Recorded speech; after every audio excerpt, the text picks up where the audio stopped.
Ang programang ito ay rated SPG. Striktong patnubay at gabay ng magulang ang kailangan. Maaaring may masiselang tema, lengguwahe, karahasan, sexual, horror o droga na hindi angkop sa mga bata.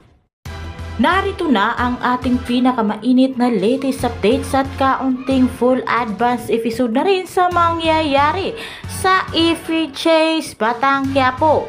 Tuluyan na nga ngayong makalaya itong si Bubbles. Ngunit sa katanungan ng kanyang isip kung sino nga ba ang laglakad sa parol nito. Gayong sinabi naman itong si Chief Espinas kay Maka Santos na hindi nga raw niya binigyan ng parol itong si Bubbles dahil ito nga ang isa sa katiwala niya sa loob ng koreksyonal. Ngunit dahil nagkaroon na nga ng tsansa ang babae na makalaya sa nasabing kulungan, ay malaya nga raw itong ibibigay nito si Chief Espinas kahit na nga masakit sa kanya ang pagkawala ng isang nga niyang nagkakatiwalaan. Kung kaya't agad nagang pinaimbestigahan nito si Chief Espinas kung sino nga ba ang tao na naglakad ng parol nitong si Bubbles. Nalaman nga niya na itong si Olga pala ang naglakad. Ngunit bakit ba nito pinapalaya itong si Bubbles? Gayong itong si Olga nga ngayon ang muntika na ngang tay sakay tanggol dito nga sa bilibid.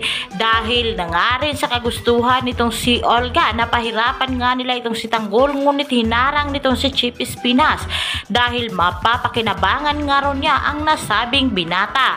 At dahil nagkaharap na nga ngayon itong si Bubbles, si Olga at itong si Chief Espinas kasama nga ngayon itong si Mayor Celso, ay doon na nga isiniwalat itong si Chief Espinas na itong si Olga nga raw ang naglakad ng kanyang parol at ang kanyang tunay na ina, at itong si Olga nga rin ang gustong tumapo dito nga kay Tanggol sa loob ng bilibid. Kung kaya't agad ngang bumunot ng baril itong si Bubbles at pinaputukan nga ngayon itong si Olga. Ngunit itong si Olga ay para nga bang mangiyak-ngiyak na tinaas nga ang kanyang kamay at sinabi na huwag nga raw itong magpapaniwala dito nga kay Chief Espinas. Gusto lamang raw niyang makalaya itong si Bubbles upang kanyang makasama. Nang dahil nag-aalala na nga ngayon itong si Mayor Celso dito nga sa nagaganap sa loob ng opisina nitong si Chief Espinas, ay agad nga niya sinabihan itong si Bubbles na huwag nga raw nitong kitilin ang buhay ng kanyang tunay na ina dahil ang kanyang tunay na ina ay itong si Olga mismo. Ngunit sinabi naman ngayon itong si Bubbles na bakit nga ba ngayon lamang inamin ng kanyang lolo Celso ang buong katotohanan gayong matagal na pala nila itong pinagluloko itong si Bubbles.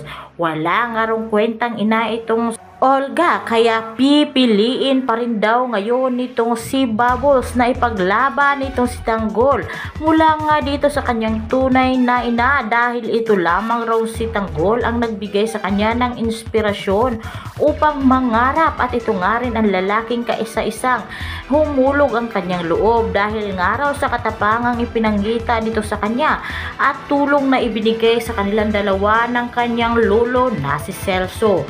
Ngunit ang galit ngayon itong si Bubbles ay nabaling mula nga dito kay Celso kung bakit nga ba raw mas pinili nga nitong protektahan itong si Olga kumpara sa kanya, kung sana'y dati pa'y inamin ng araw ng kanyang lolo na hindi pala siya tunay na apo nito, ay sana mahanap at kilala rin naman daw niya ang kanyang ina na si Olga.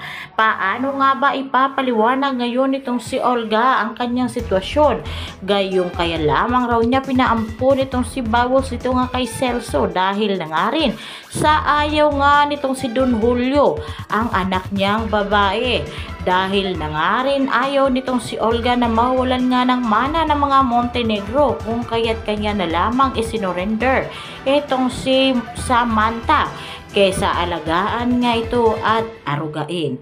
At yan nga ang ating pinakamainit na latest updates mula nga sa araw na ito. Huwag niyo sanang kalimutan na i-subscribe, like, and share ang aking channel at maraming salamat sa inyong panunood.